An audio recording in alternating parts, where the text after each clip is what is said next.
નમસ્કાર મિત્રો, સ્વાગત છે તમારું મારી ચેનલમાં। હું છું રાજેશ અને તમે જોઈ રહ્યા છો અમરીશ ફૂડવાડ।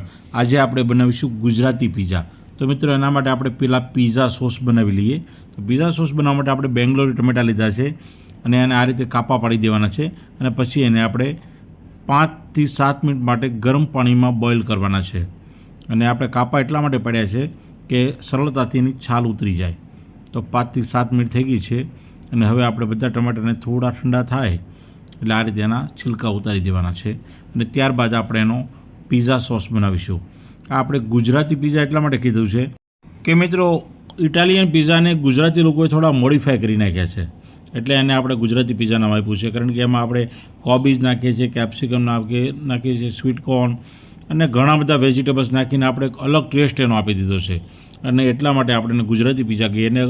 અને ગુજરાતની સ્ટ્રીટ ફૂડમાં એ ખૂબ વેચાય છે, ધૂમ વેચાય છે। તો આપણે પહેલાં પીઝા સોસ બનાવી લઈએ અને આપણે નોનસ્ટિક વાસણમાં 1.5 ચમચો રિફાઇન્ડ ઓઇલ નાખ્યું છે અને એમાં લગભગ 30 થી 40 લસણની કળી એડ કરી છે। લસણ થોડું સતળાઈ જાય ત્યારબાદ આપણે મીડિયમ કદની 2 ઓનિયન એટલે કે ડુંગળીને સમારીને એડ કરી છે અને આ ડુંગળી પણ ટ્રાન્સપરન્ટ થાય ત્યાં સુધી આપણે એને સાંતળી લેવાની છે અને ત્યારબાદ એડ કરીશું ટમેટાં કે જે ટમેટાને આપણે અગાઉ બોઇલ કરી લીધા। ટમેટાં એડ કરી દઈશું અને ત્યારબાદ થોડું મીઠું એડ કરીશું, સ્વાદ મુજબ મીઠું એડ કરવાનું છે અને એ ટમેટાં ઉપર એડ કરવાથી બધું જ બરાબર સોફ્ટ થઈ જશે। 5 મિનિટ માટે રહેવા દીધું છે, ફરી એક વખત હલાવી દઈએ। હવે એડ કરીએ 1 ચમચી ચીલી ફ્લેક્સ, 1.5 ચમચી ઓરેગાનો અને થોડા ચીઝ સિઝનિંગ જે પીઝામાં ઉપર ટોપિંગમાં વાપરીએ એડ કરીએ। 4 ચમચી ખાંડ એડ કરી દઈએ અને બધું જ બરાબર મિક્સ કરી દેવાનું છે। અને હવે 1.5 થી 2 ચમચા જેટલો ટામેટો કેચઅપ એડ કરીએ, કશ્મીરી લાલ મરચું એડ કરીએ। ગેસની ફ્લેમ ધીમી રાખીને એને બરાબર સાંતળી લેવાનું છે। 5 મિનિટ માટે એને ઢાંકી દઈશું અને ગેસની ફ્લેમ સ્લો રાખેલી છે અને ખૂબ જ સરસ કલર આવી ગયો છે, એટલે આપણો આ પીઝા સોસ તૈયાર થઈ ગયો છે। આ સોસને તમે પેની પાસ્તા કે મેક્રોની પાસ્તામાં યુઝ કરી શકો છો, પરંતુ આપણે એને મિક્સરમાં ગ્રાઇન્ડ કરીને પીઝા માટેનો સોસ બનાવી લઈએ, કારણ કે આમાં પીઝા પણ ખૂબ સરસ બને છે। કોઈ પણ પ્રકારના પીઝામાં તમે આ સોસ લગાવી શકો છો। તો પીઝા બેઝ આપણે રેડીમેડ યુઝ કર્યું છે અને એની ઉપર આ સોસ લગાવી દીધો છે અને ત્યારબાદ થોડી ઓનિયન ક્રશ એટલે કે ડુંગળીને ઝીણી સમારેલી છે અને ઉપર આપણે કોબીજ અને શિમલા મરચાંને પણ ઝીણા સમારીને ટોપિંગ કર્યું છે। ઉપર થોડું ગાજરનું પણ ટોપિંગ કરી દીધું છે।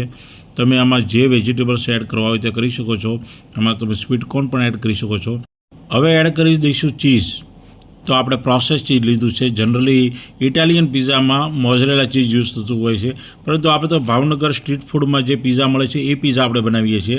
ભાવનગર, અમદાવાદ કોઈપણ સિટીમાં સ્ટ્રીટ ફૂડમાં 50 થી 100 રૂપિયાની વચ્ચે આ પીઝા મળતા હોય છે અને એમાં ભરપૂર ચીઝ એડ કરી દઈએ અને થોડા ઓલિવ એડ કરી દઈએ, થોડું ઇટાલિયન ટચ આપી દઈએ મિત્રો। તો થોડા મારી પાસે ઓલિવની રિંગ પડી હતી એ પણ યુઝ કરું છું અને ઉપર ઓરેગાનો છાંટી દઈશું અને થોડા ચીલી ફ્લેક્સ છાંટી દઈશું। તો આ રીતે આપણો આ પીઝાનું ટોપિંગ તૈયાર થઈ ગયું છે।